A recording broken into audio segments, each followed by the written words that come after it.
Alright, we're streaming. I think we're streaming. We're going to proceed as though we are streaming. So, welcome to the very first, the inaugural Subzero Mondays nerd news. Basically, here on the channel, we plan to talk about everything nerd. If it can be nerd, it can be talked about. So, we're just kind of starting off really slow. We're still getting into the swing of everything and how it all works. I'm going to tell you right now, I'm not very great at this. And if you want to jump into the chat anytime, please jump into the chat. I'm loading up my live chat right now so I can chat with people while they're watching, if they are watching. So the first thing we have today is the Star Wars Legion release date was released, or was revealed, March 23rd. I've got some images right now, just playing in a slideshow in the back to show you the contents of the Wave 1 release. It's basically, it's going to be Darth Vader, 2 squads of Stormtroopers, 2 speeder bikes, Luke Skywalker, 2 squads of Rebels, and an AT-RT, and that image already went by with the AT-RT, which is actually pretty cool looking. If you don't know what Star Wars Legion is, which you might not, if this is the first time you've ever been on the channel before, or actually we haven't even really watched it. We haven't talked about it at all, except for in one stream. Star Wars Legion is a tabletop strategy game to be played with anywhere from like 2 to 8 players, if you're crazy enough. It's built on the Fantasy Flight engine, kind of. It's the same sort of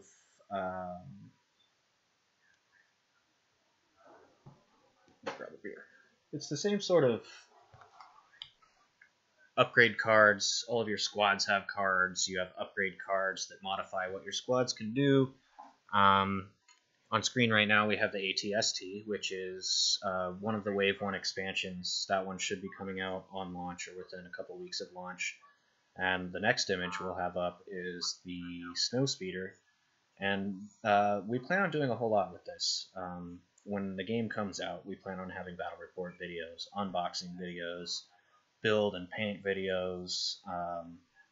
We want to do tactics, but to be completely honest with you, I'm really good at building and painting, but I suck at actually playing these games.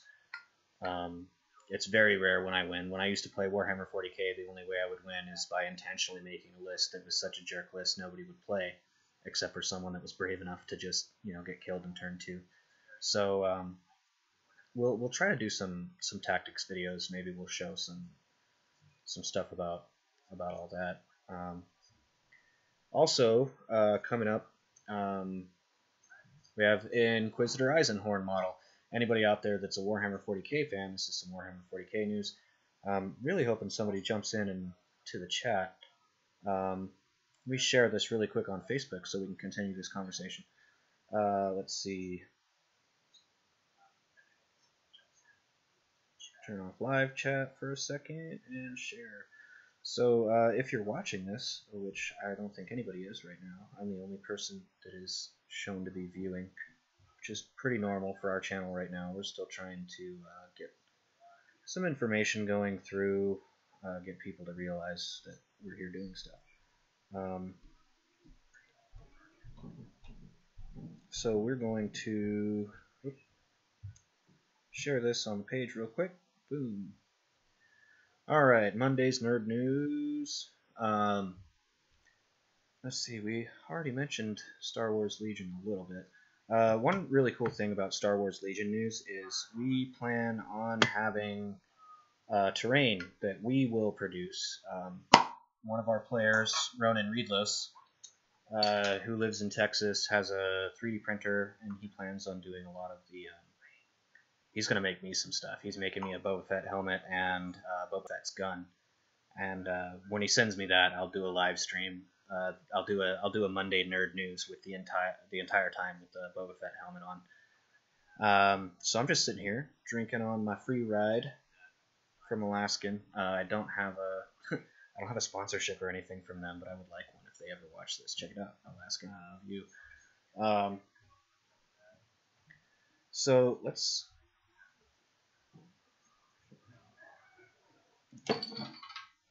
talk about what we're going to talk about. We need people in this channel to throw some chat back and forth. So with Inquisitor Eisenhorn model, anybody that knows who Inquisitor Eisenhorn is are probably ecstatic to hear that his model is being released. It'll come back around in the slideshow loop, hopefully sooner or later. Eisenhorn is an Inquisitor who's basically the main character of a model, or of a main character of a novel of the same name, Eisenhorn, which is probably the best Warhammer 40k novel. A lot of people would argue that it's one of the 30 or 40 Horus Heresy books, but Eisenhorn is a good book, especially if you don't know about the Warhammer 40k universe and you're trying to just get into things. It kind of gives you a good feel for what humanity's place is in the galaxy, what regular old humans' lives are like in the 40k universe, which is, you know, basically every day is shitty except for the day you die, because you finally don't have to do shitty stuff anymore. We have, let's see what else I got on my docket for news. We have some stats for him. Also, I have them flashing by on the on the slideshow, but I'm still learning how to get that to work. I can't seem to get my hotkeys to work in OSB. I went online to look up how to fix that, and it seemed like a whole lot of people were having issues with OSB's hotkeys. So Inquisitor Eisenhorn, we got somebody leaked the rules, and I always say, like, you know, leaked, because I think that Games Workshop disseminates this information selectively on purpose. I don't think that it's ever an actual leak. So Inquisitor Eisenhorn, 6-inch movement, which you would naturally expect. The rest of his profile is basically an Imperial Guard profile. Weapon skill 3+, ballistic skill. Actually, it's a little better. He's like a character level Imperial Guard. Weapon skill 3+, ballistic skill 3+, strength 3, toughness 3, 5 wounds, 4 attacks, and leadership 10. For being a human, 5 wounds is ridiculous. That's like how much a Space Marine named hero has. So he's pretty awesome as far as having wounds and being a human. I don't know what his points value is yet, but he's 5 power points. Which, for a character that seems to be as decent as he is, that's not too bad. He's got an Artificer Bolt Pistol, which is Strength 4, AP -1, Damage 2, and it's a pistol, Pistol 1. So if you're in close combat with him, you could kill Primaris Space Marines. Well, you could maybe, if you're lucky, kill one that way. What's this other one? Barbarister. I don't know if I'm saying that right, but if I'm not, then I guess you can write a letter to your governor. So this one is Strength User. It's his melee weapon, one of his melee weapons, and so, you know, Strength 3. AP is -3 with D3 damage, and it adds 1 to the hit rolls. So you're hitting on 2 with this weapon, pretty much making it so even Space Marines have to save on a 6, and it does D3 damage. It seems like it might be a decent character killer weapon. I mean, he's got 4 attacks, so you can imagine on a perfect day, you know, he's going to be doing he'll be doing 12 damage. That's a perfect roll, though, without any people, you know, negating damage with armor saves. His other one is the Rune Staff, which is Strength +3, so it's Strength 6, AP -1, and D3 damage. That one, it seems like it's more of an elite killer, you know, like if you come up against, if he gets charged, I don't know why you would have him charging into stuff. He gets, it's pretty good for fighting elites to attack you. I honestly don't think there's any other reason to worry about that existing. Electrobane Grenades. Range 6 inches. Grenade 1. Strength 4. AP -1. Damage 1. If the target is a vehicle and you roll a wound of 4+ for this weapon, the target suffers 1 mortal wound in addition to the normal damage or D3 mortal wounds if the wound roll is a 6. So that's a damn good, that's a vehicle killer right there. If that would help you with a lot of stuff. That could help you with quite a bit. I mean, it's not going to be something that's going to kill a vehicle by itself, but it'll probably keep people from wanting to get close enough for you to throw grenades at their vehicle. I don't know if that's something that you would do or if I would do. Abilities. He has a huge number of abilities. Quarry, Authority of the Inquisition. Those are in the Index Imperium. Unquestionable Wisdom. All friendly Imperial units within 6 inches of Inquisitor Eisenhorn can use his leadership characteristic instead of their own. That's a pretty big deal because he has leadership 10. I mean, the Imperial Guard, they have a lot of ways of getting around those,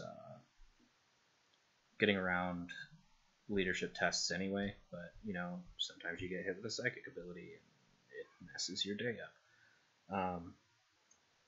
So let's see. No stranger to pain. Roll a d6 each time Eisenhorn loses a wound on a 6. That wound is not lost. He's basically got feel no pain. He's a human with 5 wounds that has feel no pain, 4 attacks, and is a character killer. Malus Cordicium. So once per battle, at the start of any turn, Inquisitor Eisenhorn can use the Malus Cordicium. If he does so, he loses his Unquestionable Wisdom ability for the remainder of the battle, but you can immediately set up a Demon Host model, which is from Index Imperium 2. Anywhere on the battlefield that is within 6 inches of Inquisitor Eisenhorn, more than 1 away from any enemy models. This Demon Host has the character keyword, and its strength, toughness, wounds, and attacks characteristics are all increased by 2. So basically, if you want to get rid of his ability to share his leadership, you can give him an elite character to hang out with him. That sounds kind of cool, actually. Whilst the Demon Host remains within 6 inches of Inquisitor Eisenhorn, it gets 1 to its hit rolls, wound rolls, and invulnerable save throws.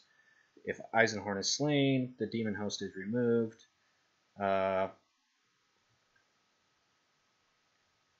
If you're playing match play, you must have reinforced points set aside for the Demon Host. I mean, you can pretty much expect that with any match play summon ability. It doesn't matter what it is.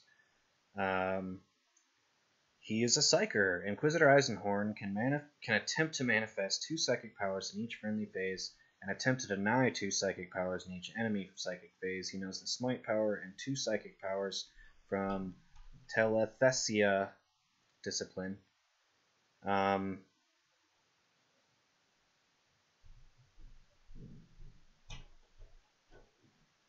Inquisitor Eisenhorn costs 100 points, including war gear.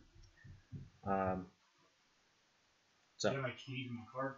Your keys are upstairs. I'll bring your card up in a minute. Do you need it right now? I'm broadcasting. No, I just don't. I'm in the middle of a broadcast right now. Dinner's done. I'll be up in half hour, 45 minutes. Okay, what were we talking about? Inquisitor Eisenhorn. Eisenhorn sounds really cool. If I read things correctly, he'll be available.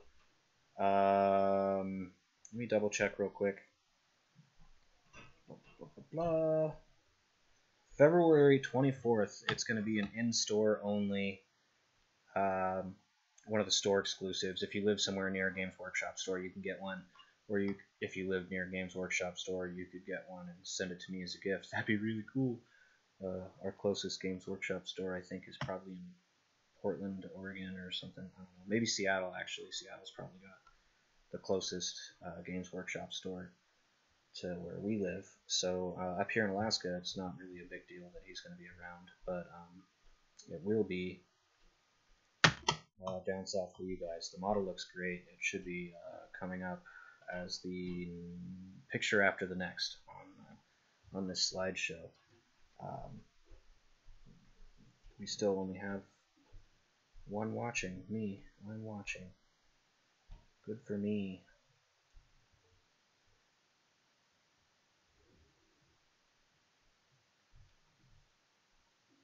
I forgot to change the description of this video from test to news. There's our Inquisitor Eisenhorn model. He looks pretty badass. I would definitely paint that. He looks pretty close to the artist version of him, but you know, naturally, since it's heroic scale figures and stuff like that, their heads are always way bigger. He looks like he's been doing steroids. Got a couple of the rules pages here. I still can't figure out how to get my darn slideshow hotkeys to work on this, but sooner or later, right? So the next thing we have on the list is there's a couple of new Start Collecting boxes coming from for Age of Sigmar, and a new character as well. Let's see.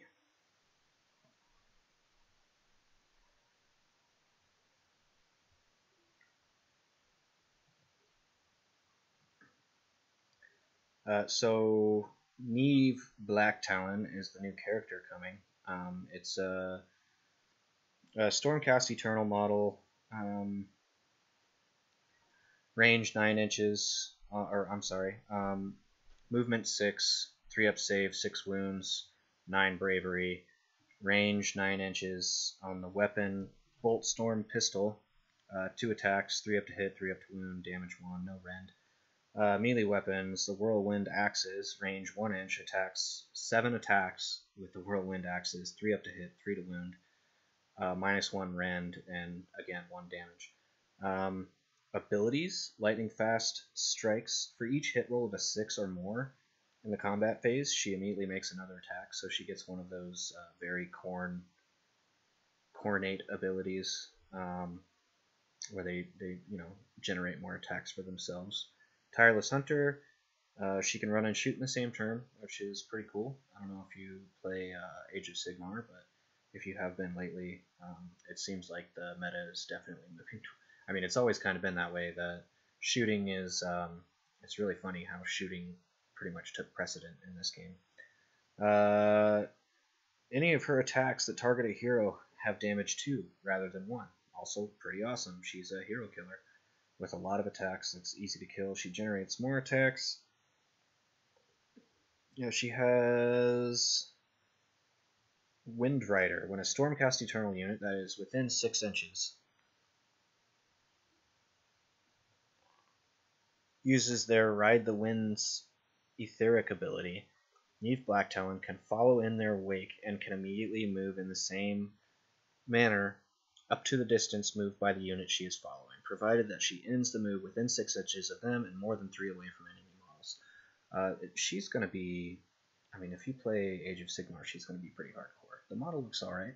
It'll be popping up in a minute if it hasn't already gone by. The next piece we have is we've got some Necromunda stuff coming in.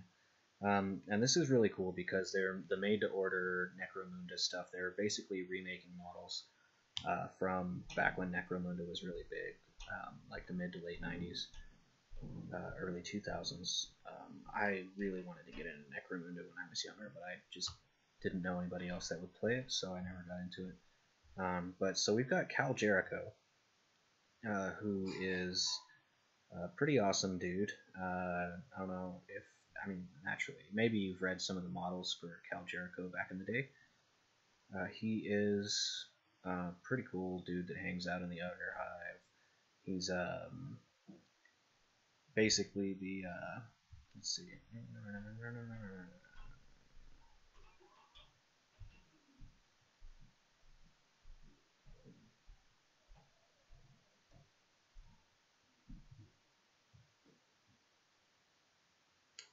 He's a scion, a noble scion turned bounty hunter, and the comic books from like the old White Dwarf comic books from back in the day when Warhammer was still relatively new, and they made comic books that didn't cost $40 or $50 to buy.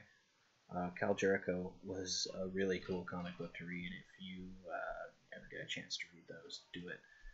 Also, there is Mad Donna. Mad Donna is another popular character from the original series, or from the original Necromunda. You know, another crazy person, a lot of really cool lore. And the third one doesn't seem to have a name.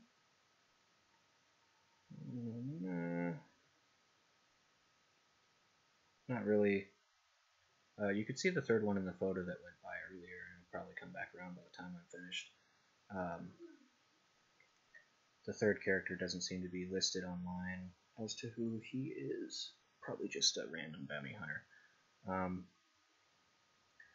Kharadron Overlords starting a new Start Collecting Kharadron Overlords box and a new Stormcast Vanguard box are going to be coming out.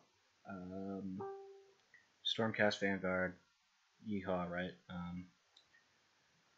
Basically, it's I mean, from the looks of the box, it's a bunch of what are they called? The guys that shoot stuff. Are they liberators? Adjudicators? Something. It's something with ORS at the end. I don't remember. I haven't played Age of Sigmar in quite a while. A bunch of the crossbow guys and a bunch of cavalry dudes. It's going to be like a fast attack box. I think the way that this is going with Stormcast Vanguard, they'll probably have like a box for each different playstyle eventually if the game keeps growing. I know that a lot of people, when Age of Sigmar first came out, just completely denounced it. Ew, it's gonna be terrible. But I actually really enjoyed it. I thought it was fun to play. Really interesting game style. I understood people's grievances with it, like, ooh, they got rid of this faction. And it was like, okay, well, it happened. Still a great game. And the Kharadron Overlords looks to be one of those. It's mostly floaty guys. It looks like it's another Shock Troops kit. Those next week is when all that stuff's coming out, and the new Neve Black Talon. You would have seen her picture go by, or it'll be coming back around shortly. Neve Black Talon is she looks, the model's great. I'm sure a lot of people will be just tickled that Games Workshop is starting to make female heroes. Personally, the defining feature for a model for me is whether or not it has good abilities. I could care less. I would play an army that was literally just stick figures if they had the right gameplay style. But that's neither here nor there. I don't really want to get into a discussion about that. A lot of people are very sensitive about it. I just don't care enough to care. Have another drink of my beer.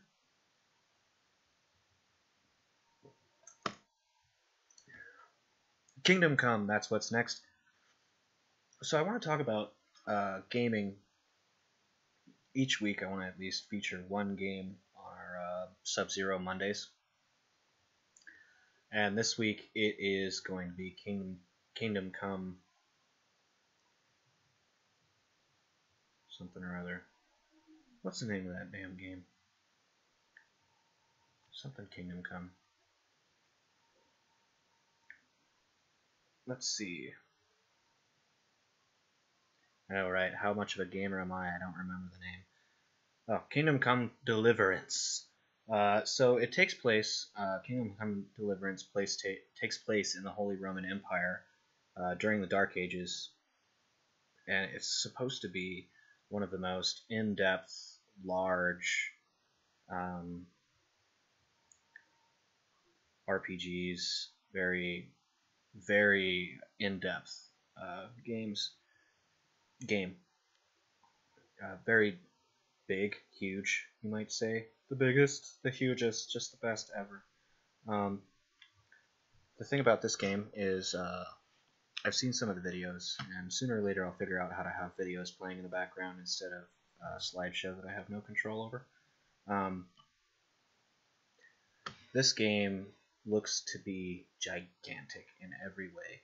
Kingdom Come. The graphics are amazing. Those screenshots that I posted, I believe, are all screenshots, with the exception of the logo. Pardon me. And this game is going to be great. It's coming out tomorrow. I'd like to get it streaming sometime, maybe next week. I just started a new job doing data entry. I'm going to be a little strapped.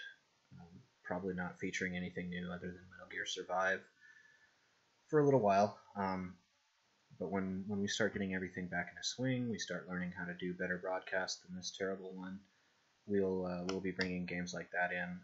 Kingdom Come Deliverance.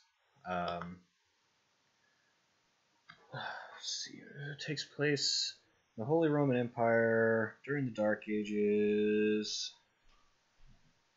And I'm looking up the wiki right now because I had some more information on this that I was really excited about. Oh, it takes place in the medieval kingdom of Bohemia. The developer, Warhorse Studios, they're a Czech video game developer based in Prague, and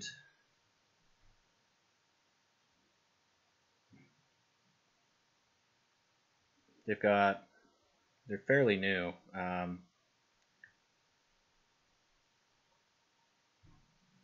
They were originally called Prague Game Studios, but changed their name to Warhorse in 2014. And overall, their company started in 2011. They're still a fairly new gaming company, which can be a good thing and it can be a bad thing. This game, when it comes out, it's one of those games where it seems like you're gonna have to eat, you're gonna have to drink, you're gonna have to cook food, you're gonna have to talk to people in in-depth conversations in order to get information from them, do things. I don't know if anybody said anything about illnesses, but that'd be really cool. Super in-depth game. It's going to be great. It's coming out tomorrow. If you've got the money and you like RPGs that are extremely in-depth, it's going to be for you. Although I would love to be able to do a review before saying that of the full game, but it seems like on the surface, it seems like it's going to be pretty good. Still only one watching. I'm just watching myself.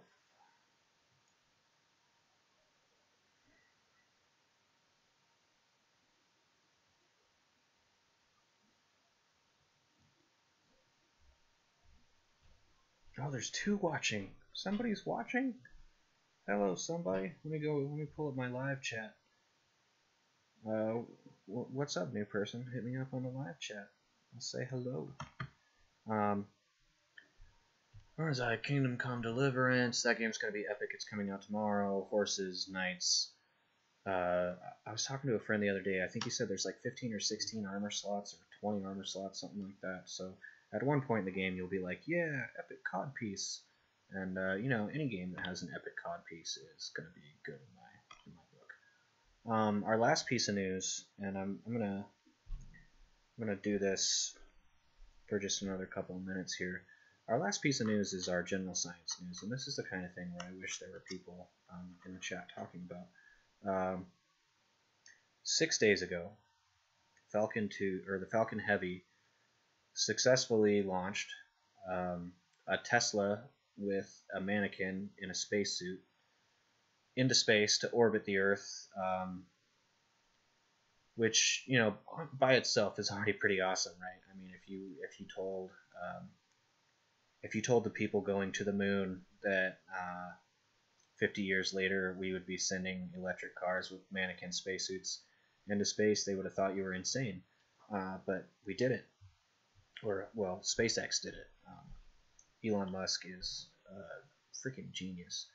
And the cool thing about the Falcon Heavy isn't just that, you know, it's pretty awesome rocket, right? Oh, cool, rockets are awesome. But the boosters that give it the escape velocity to get out of the atmosphere and enter orbit landed back on the ground after they disconnected. The core failed. The core was supposed to land on the ground as well, and it hit the water 100 meters away from the landing site, it hit the water going 300 miles an hour. That video footage is pretty awesome. If you check it out, it's pretty cool.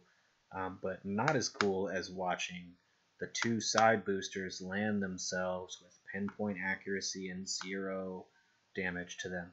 That's insane. That changes space travel a lot. This is a huge moment in human history, and a lot of people don't seem to realize that yet. If we make going into space economic, that means we can go to Mars. And it's not like, oh, Mars is 30 years away. Mars isn't 30 years away. Mars is probably like 10 years away. And the reason why these rockets are so great is because SpaceX, what they're doing is they're making reusable rockets on a regular basis. Or they intend to have reusable rockets be their main way of affording going into space. So basically, the way it works right now is it would cost, if we went to Mars, it would cost about $10 billion per person to go to Mars. What Elon Musk explained in one of his TED Talks, the TED Talk about colonizing Mars, he explained that he intends to have that $10 billion per person going to Mars come down to maybe $200,000 per person to go to Mars, or $100,000 per person to go to Mars. So basically, by the time, maybe 10, 15 years from now, you could choose, as you grow up, you could choose if you want to save enough money to buy a house or save enough money to buy a ticket to Mars. Me personally, I would love to go to Mars. I would absolutely go. I would go in a heartbeat. There is nothing that would stop me from going to Mars. Even if I got rich enough between now and then to actually buy a ticket to Mars, I would still think that Mars would be a better lifestyle. I mean, you're on the edge. That's the coolest thing we could possibly think. That's going to be the biggest moment in human history, getting to another planet. It changes everything if we get there. And Elon Musk is just sprinting right into the future and taking us with him. Anyway, this is really short. I don't have anybody on the chat, and I've only got one person watching now, which is me. So since nobody's in the chat, we're just gonna cut the news today. Normally I'd have some conversations with people about all of this news. It wouldn't just be rapid firing the news. But we'll try again next week, see if we can get more people interested.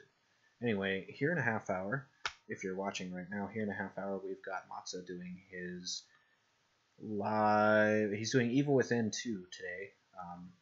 His live stream starts at 8 o'clock Alaska time, so 28 minutes from now. He'll be starting that. If you have any questions or comments, please leave them down there. Like, comment, subscribe. We would really appreciate reaching as many people as we can, and the more people we reach, the better our channel can get. Anyway, thanks for watching, everybody. That is Subzero Mondays Nerd News of the Week.